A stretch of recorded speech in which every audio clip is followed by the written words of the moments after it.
कांग्रेस द्वारा उठाए गए अंतरकलह के सवालों पर बीजेपी प्रदेश अध्यक्ष मोहन राठौर ने साफ इनकार किया है।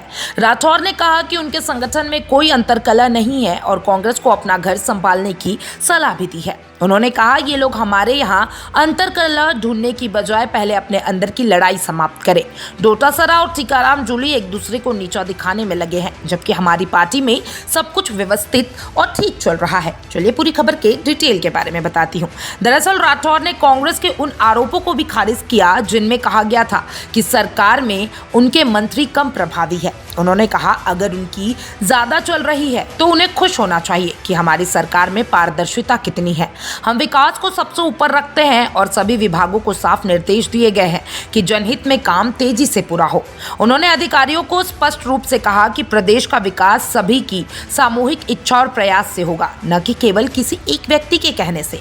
राठौर ने यह भी कहा कि जनता को अपने कामों के लिए उनका धन्यवाद देना चाहिए क्योंकि वे जनता के हित में कार्य कर रहे हैं। इसी के दौरान सीज फायर को लेकर भी विपक्ष के आरोपों पर मदन राठौर ने कहा कि पूर्व अमेरिकी राष्ट्रपति डोनाल्ड ट्रंप ने स्पष्ट किया है कि उनकी कोई मध्यस्थता नहीं थी और उन्होंने कोई सुझाव या पंचायत भी नहीं की है। उन्होंने कहा उनकी पार्टी भी किसी मध्यस्थता को स्वीकार नहीं करती है और पाकिस्तान की सेना ने खुद युद्ध विराम के लिए माफी मांगी है। राठौर ने कहा प्रधानमंत्री ने बीकानेर से साफ तौर पे पाकिस्तान को चुनौती दी थी कि जिसे वहां की जनता ने सुना भी था। उन्होंने विपक्ष से अपील किया है कि वे संसद सत्र बुलाने की मांग करते रहे, लेकिन धैर्य रखे ताकि वे मुद्दे को एकत्रित कर सदन में प्रस्तुत कर सके।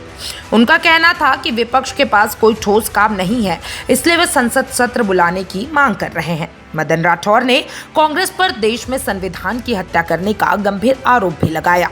उन्होंने कहा कांग्रेस ने कई बार लोकतंत्र को नुकसान पहुंचाया है, चुनी हुई सरकार को गिराया है और आपातकाल जैसी घटनाएं बनाई है।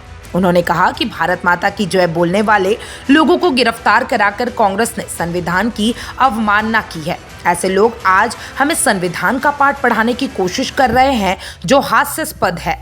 मदन राठौर का साफ संदेश है कि बीजेपी प्रदेश में पूरी तरीके से संगठित और विकास के पथ पर आगे बढ़ रही है, जबकि कांग्रेस अपने आंतरिक विवादों में उलझी हुई है। उन्होंने विपक्ष को सलाह दी है कि वे पहले अपनी समस्याओं का समाधान करें और देश के सामने सकारात्मक मुद्दे लेकर आए। साथ ही उन्होंने सरकार की कार्यशैली और पारदर्शिता को लेकर अपनी संतुष्टि जताई और विपक्ष के आरोपों को राजनीतिक चक्रव्यूह भी बताया।